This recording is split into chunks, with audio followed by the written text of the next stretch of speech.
that the inhabitants of the English colonies in North America, by the immutable laws of nature, the principles of the English Constitution, and the several charters or compacts, have the following rights.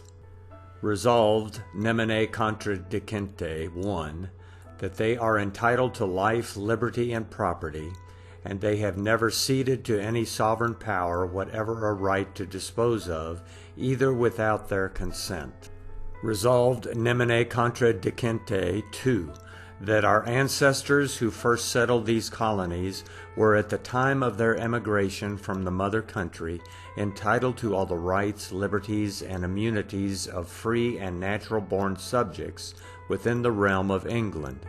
Resolved, nemine contradicente, 3. That by such immigration they by no means forfeited, surrendered, or lost any of those rights, but that they were, and their descendants now are, entitled to the exercise and enjoyment of all such of them as their local and other circumstances enable them to exercise and enjoy. Resolved, 4.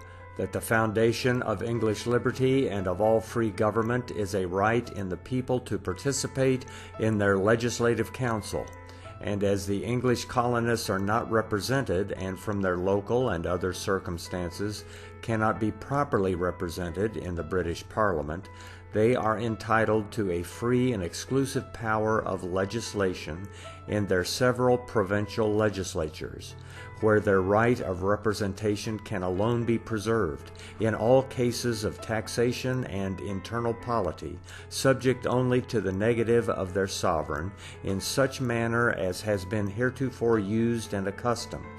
But from the necessity of the case and a regard to the mutual interest of both countries, we cheerfully consent to the operation of such acts of the British Parliament as are bona fide restrained to the regulation of our external commerce for the purpose of securing the commercial advantages of the whole empire to the mother country, and the commercial benefits of its respective members, excluding every idea of taxation, internal or external, for raising a revenue on the subjects in America without their consent.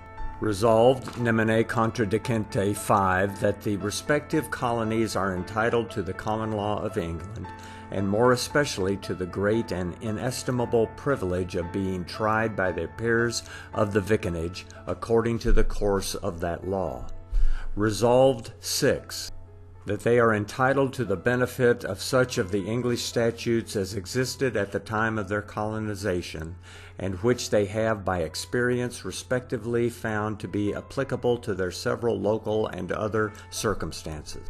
Resolved, nemine contradicente, 7. That these His Majesty's colonies are likewise entitled to all the immunities and privileges granted and confirmed to them by royal charters, or secured by their several codes of provincial laws. Resolved, nemine contradicente, 8. That they have a right peaceably to assemble, consider of their grievances, and petition the King, and that all prosecutions, prohibitory proclamations, and commitments for the same are illegal. Resolved, nemine contradicente, 9. That the keeping a standing army in these colonies in times of peace without the consent of the legislature of that colony in which such army is kept is against the law. Resolved, nemine contradicente, 10.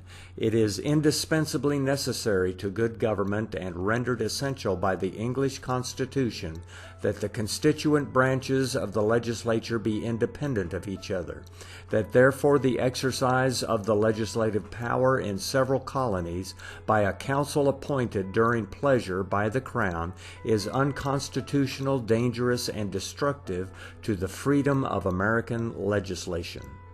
All and each of which the aforesaid deputies in behalf of themselves and their constituents do claim, demand, and insist on as their indubitable rights and liberties, which cannot be legally taken from them, altered, or abridged by any power whatever, without their own consent, by their representatives in their several provincial legislatures.